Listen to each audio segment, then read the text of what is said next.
या लाल मिर्च से नज़र उतार सकते हैं। बहुत से लोग कुरान और हदीस में जो नज़र उतारने का तरीका है इसके बदले लाल मिर्च से नज़र उतारते हैं, क्या अमल ठीक है या नहीं।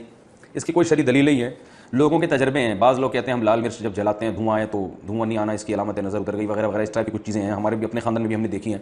तो अब्दुल्लाह बिन मसूद रज़ी अल्लाह तआला अन्हु से एक रिवायत है जिसका मफहूम यह है कि बाज़ दफ़ा शैतान ना बच्चों को तंग करता है, बच्चे रोते तो जब कोई इस तरह के टोटका करता है ना तो शैतान तंग करना छोड़ देता है, जिससे लोगों का उन टोटकों पर ईमान मजबूत हो जाए।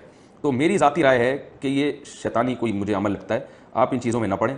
इन लाल मिर्चें और पीली मिर्चें और ये बट्टे बट्टे घुमा रहे हैं, पता नहीं क्या क्या कर रहे होते हैं लोग, छोड़ दें इन चीज़ों को। सीधा सीधा जो रसूलुल्लाह सल्लल्लाहु अलैहि वसल्लम ने दुआएं सिखाई हैं, आऊज़ु बिकलिमातिल्लाहि ताम्मा मिन कुल्लि शैतानि वहाम्मा व मिन कुल्लि ऐनिन लाम्मा, ये दुआ है, या इसके अलावा जो सुबह शाम की दुआएं हैं उनका एहतमाम करें। बच्चों पे सूरह फलक सूरह नास पढ़ के फूंक लगा के ऐसे दम कर दिया करें पूरे बॉडी पे उनके हाथ फेर के, और बच्चों को खुद सिखाएं भी ये कलिमात। तो ये नज़र उतारने का तरीका सही है। जो मैंने देखा है जो इन टोटकों में पढ़ते हैं तो नज़रें भी उन्हीं के बच्चों को ज़्यादा लग रही होती हैं और वो परेशान भी ज़्यादा वही हो रहे होते हैं और फिर वो टोटकों में लगे रहते हैं।